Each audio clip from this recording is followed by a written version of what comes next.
Well, let's take a look at how we diagram an adverbial clause. It's pretty easy. It looks just like a compound sentence. And so let's take an example. So I know that you don't have this on your worksheet, so maybe write it down, maybe put it on the back of it somewhere. But let's practice this one. So this one reads, because my gym teacher never bothered to learn any of our names, he just calls us either buddy or boss or girl face. So the first thing I want to recognize is I have an adverb clause, and I want to find that adverb clause. So I know it starts with a subordinating conjunction. So here's this word because, which is one of my subordinating conjunctions. And then I just simply listen to where the sentence kind of breaks. So if it starts the sentence, it should break somewhere before the rest of the sentence continues. And so you listen to it and says, okay, because my gym teacher never bothered to learn any of our names. So there's like a little mini sentence. And then my main sentence is sitting here, which is he just calls us either buddy or boss or girl face. So that is our main clause. I'm going to put him in a different color. So my main clause is sitting right here in green, and my adverbial clause is sitting there in yellow. So let's build this guy. And so I'm going to start with my main clause. And so my main clause is he calls us, and then we have these three names. It looks like it's going to be a pattern 10. So here's my subject of he. Here's my verb calls. My direct object, which is us, and then my objective complement, because he's calling us three different things. So I'm going to have to split this three ways.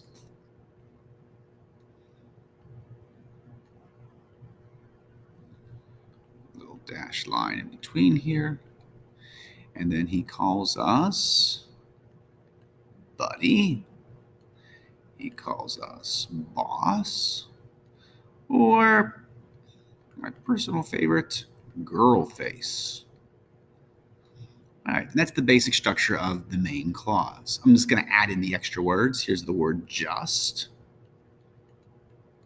He just calls us. And then my conjunction is either or with another or. Yikes. I'm supposed to get all those in here. I don't think I'm going to be able to. So what I'm going to do, everybody, is I'm going to do E, O, O. All right, and that's going to represent either or. And if you have room to write either or and or completely, go for it. But I'm just going to do EOO to represent either or. But that's my main clause. My adverbial clause is my subordinate clause. And a subordinate clause really is supposed to be underneath it. Now, sometimes in diagramming on our worksheets, we don't have room to go one on top of the other one, so we go side by side. And that's okay.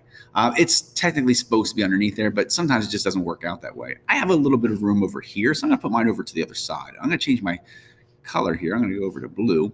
And so I recognize that my subordinating conjunction, which is because, I'm going to label him as SC for subordinating conjunction, is basically going to be able to like glue it back to my main sentence. But I'm going to hold off on using him to the very, very end.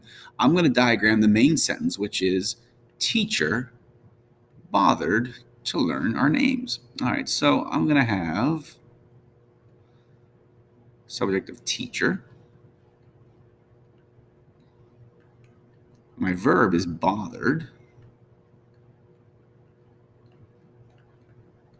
And then here's an infinitive. Well, it's not an adverbial infinitive. I didn't say my gym teacher never bothered in order to learn our names. It's a nominal one. It answers the question of what. He never bothered what to learn our names. So I'm going to build it up here. It's like saying he never tried what to learn our names. So here's to, cross with learn, and then it has its own little direct object. I know you want to put the word names there, but names is sitting in a prep phrase, so I have to use the pronoun of any of names. Here's our names. And then I can add in the never. He never bothered. And then I could say it's my teacher. And then here is gym teacher. Cool. So here's my adverbial clause sitting right over here. I'll label him. So just like with a compound sentence, the two verbs are going to be connected. And so I'm going to connect bothered with my little dash line to the verb calls. And the logic behind this is because this structure here, this adverbial clause, is actually describing the verb. Right? And so therefore it tells us, why does he call us buddy, boss, and girl face? He calls us that because, I'm going to capitalize my B. Look at me trying to make this work. That's really hideous. All right, let's get rid of all that. Let's try this again. I'm going to capitalize my B because that's how it starts the sentence. And that's my adverbial clause over here, joined with my subordinated conjunction back to my main verb.